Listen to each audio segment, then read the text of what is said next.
So pag dito ka sa Manila, ang kailangan mo talaga ay yung dalawa. Kailangan mo pa yung isang Cavitex. Hanggang katapusan po ng buwan na to po, ano? Gustuin mo muna yung ano. Iwas na iwas sa bahayan, ha? Maybe we'll live in Vegas or a house with picket fence. Oh, what I love could do. If I got you, babe, Hope ya. Ayaw mabasa. Thank you. Hope ya. from year 1 to year 52. Oh, what our love could do. Papunta kami ngayon ng Cavitex. Ipapalagay na kami. Maybe we'll pick up fishing or start a family business. Oh, what our love could do. Sir, pa ba install? Wala na? Maybe we'll find some best friends or donate friends. What? Wala po. Naabutan ako ng cut-off, ma'am. Kaya din ako nakapagpalagay.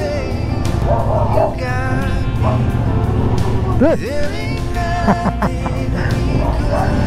Ngayon, magpahinga muna tayo. Let's go. Bukas man.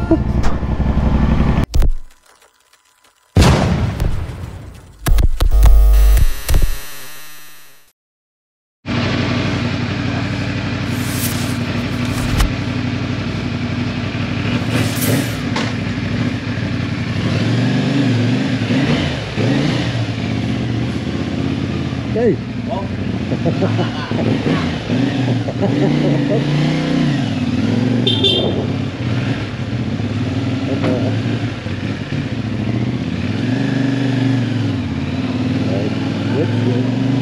First day, first time.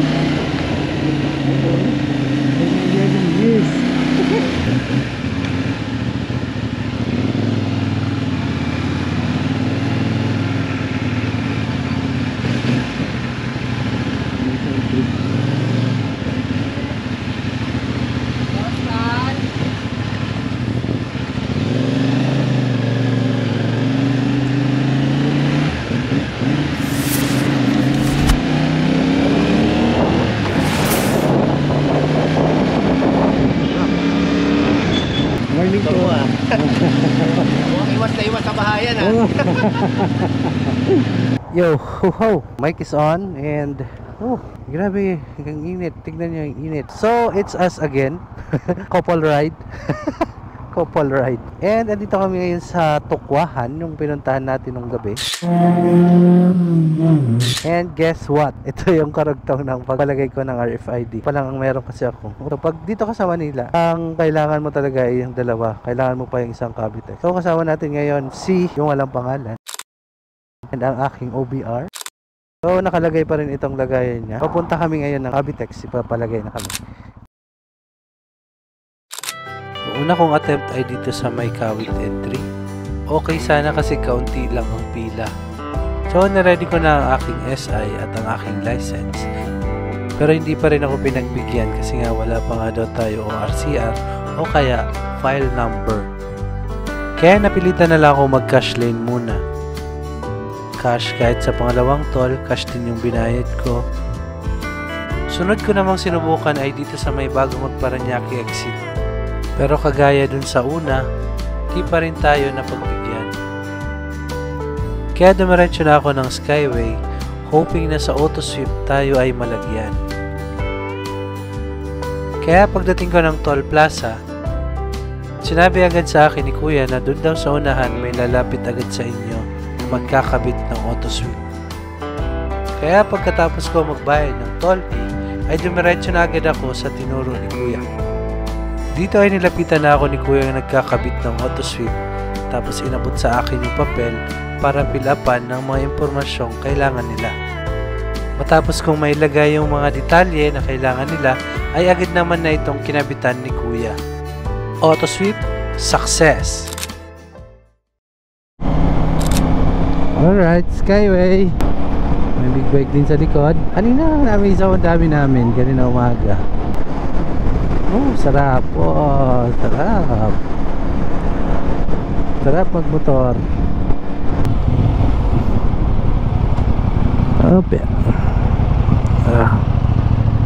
Up it. Thank you. Up. Up.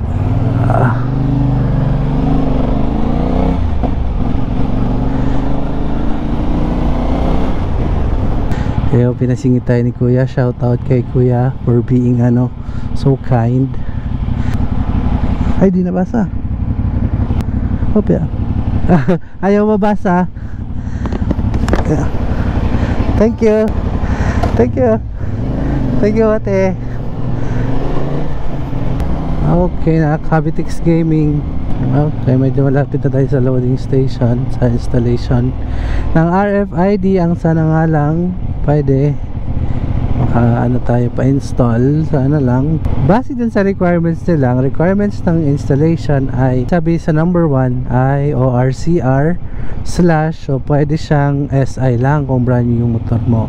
Tapos driver's license, and then yung pangatlo ay dapat meron kang active na Gmail o kaya mail, email. Wala pa akong ORCR kasi kakakuha nga lang. Dito na tayo sa installation. Sana makapagpa-install agad.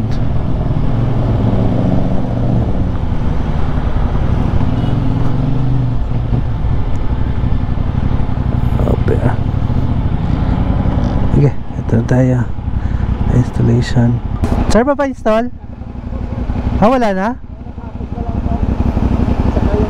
Ay, di kaya pwede sir makahabol? Di pa kaya pwede makahabol sir? Hanggang katapusan pa naman itong... So pwede pa bukas? Pwede pa naman bukas. So paano ngayon sir? Cash lane na lang po muna ulit. May cash pa naman. May file number na ba to? Wala pa sir, SI pa lang. Pag walang file number, hindi natin yun. Di na-installan. Kasi doon sa requirement sa kabilang, sinabi sa akin kanina sir, pwede daw SI pa lang. Hapon, isang araw, naka-install kami, dito na SI. Well, di pinagbigyan po. Kasi doon sila nagbabase kasi sa kahit may tatak na ganyan sa piston, tawag nila ng horsepower. Oo. Hanggang katapusan po ng buwan na to po, Oo, hanggang katapusan pa naman. Sige. Send mo muna yung para dun sa papel. para sa papel. Okay, sige po. Balik na lang po ako. Sige, thank you sir. Sige pa. Okay, sayang. Wala po. Naabutan ako ng cut off ma'am. Okay ma'am, thank you po. Ay, baka na po.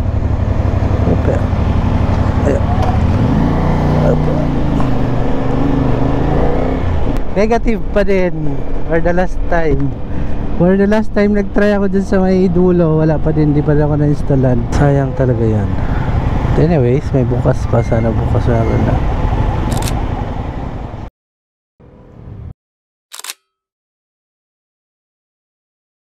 Inabot na kami ng tanghali.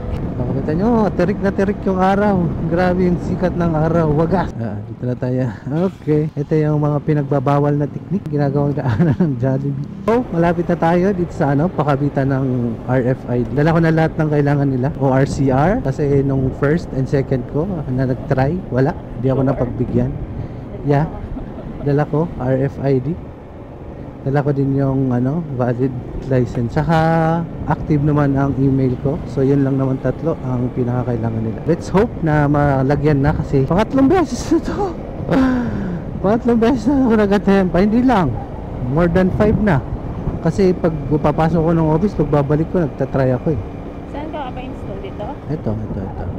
May pila pero tayo. Okay. Pwede natin sa unahan. Or baka itatanong ko kung meron doon. Diyan sa lagpas ng toll. Kung mag-cash na lang muna tayo, tingin mo. Baka hindi kasi sila payag. Yan, cash lane yan. Tapos try tayo tanong doon kung ano. Pwede. Tara. Okay, 1, 2, 3. Okay, doon na kami sa kabila. Mag-try. Ikaw na mag-abot ng toll.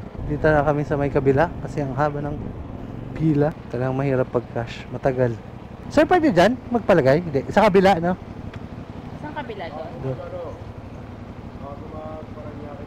Okay, sa kanan. Okay po. Thank you. Thank you, sir. Thank you po. So, magta-try kami sa unahan kung makapagpa-install. Sana makapagpa-install kami. Welcome to Cavitex ma. First time niya mag-Cavitex. So, first time niya ma-experience. Hindi ko alam kung anong nararamdaman niya. Ang higpit ng yakap. Kaya pa? Malayo-layo pa daw. Ano ba yan?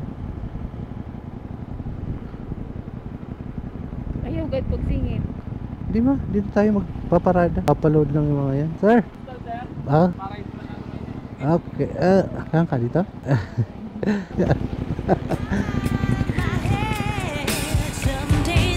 Ay, tuwan, hey. Tulog mo, hey.